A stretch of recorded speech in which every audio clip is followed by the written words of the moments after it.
ഭക്ഷണത്തിന്റെ എന്തിനെ പറ്റിയിട്ടാണ് ഇന്ന് നമ്മൾ പഠിക്കാൻ പോണത്? കേട്ടില്ല. എന്തുകൾ? അത് ഉസ്താദ് വായിച്ചു തരട്ടെ. ആദ്യവും അവസാനവും രണ്ട് കൈകളും വായയും കഴുകുക. ഒന്നെന്താണ്?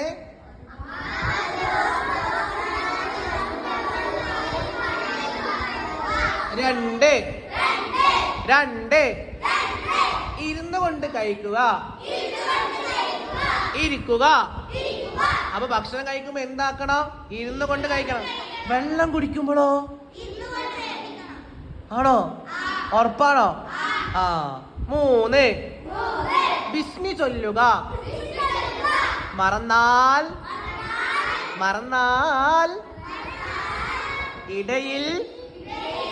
ഇടയിൽ ബിസ്മില്ലാഹി അവ്വലുഹു വആഖിറുഹു എന്ന് ചൊല്ലുക. 4 വലത് കൈ കൊണ്ടാവുക. ഏത് കൈ കൊണ്ടാവുക? നമ്മുടെ വലത് കൈ ഏതൊക്കെയാണ്? എല്ലാവരും വലത് കൈ നോക്കട്ടെ. മാഷാ അല്ലാഹ്, എല്ലാവരും വലത് കൈ നോക്കട്ടെ. അപ്പൊ വലത് കൈ കൊണ്ടാവുക. അപ്പൊ ഭക്ഷണം കഴിക്കുമ്പോ എന്ത് കൈ കൊണ്ടാക്കണം?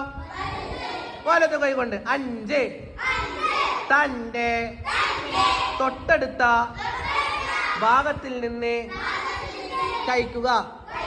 അത് നമ്മളെ ഭക്ഷണത്തിന് തൊട്ടടുത്ത ഭാഗത്ത് നിന്ന് കഴിക്കുക. ചില ആൾക്കാർ എന്താക്കും? ചോറൊക്കെ നടുക്കിൽ വെച്ചു, ചോറൊക്കെ ഇട്ട് നടുക്കിൽ കുയ്യൊക്കെ ആക്കി അതിനുള്ളിൽ കറിയൊക്കെ ആക്കി പപ്പടൊക്കെ പൊടപടാന്ന് പൊടിച്ച് അതുപോലെ തന്നെ എന്താക്കും? ഉപ്പേരി കയ്യിലാക്കിയിട്ട് എന്താവും? കഴിക്കും. അങ്ങനെ പറ്റുമോ? എങ്ങനെ കഴിക്കണം? അങ്ങനെ പറ്റും. സൈഡിൽ നിന്ന് എന്താക്കുക? കറി ഇങ്ങനെ ഒഴിക്കുക, പപ്പടം ഇങ്ങനെ പൊട്ടപ്പൊട്ടാന്ന് പൊടിക്കുക. എന്നിട്ട് എന്താക്കുക? ഉപ്പേരിക്ക് തിന്ന രസം ഉണ്ടാവോ? സംഭവം എന്തായിരിക്കും? അടിപൊളിയായിരിക്കും. അങ്ങനെ കഴിച്ചോക്കി നല്ല രസം. എങ്ങനെ? സൈഡിൽ നിന്ന് കഴിക്കണം. സെന്ററിൽ നിന്ന് കഴിക്കാൻ പറ്റോ? ഇനി ശ്രദ്ധിക്കൂലേ? അല്ലാതെ നമ്മൾ പഠിച്ചതനുസരിച്ച് പ്രവർത്തിക്കാൻ തൗഫീക്ക് നൽകട്ടെ.